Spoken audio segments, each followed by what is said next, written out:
Hi guys, welcome back to my channel, Cooking It Up with Ro. I'm just going to get right into it. I'm going to make some beef short ribs today. Hope you guys like and enjoy it.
me explain to y'all why you always see me using this Everglades heat seasoning. It's local grown here in Florida. It's gluten free and it don't have a lot of ingredients in it.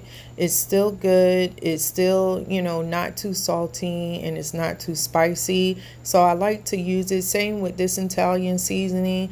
Just pointing out exactly what is inside of those seasonings. But season your food however you want to. This is just how I do mine.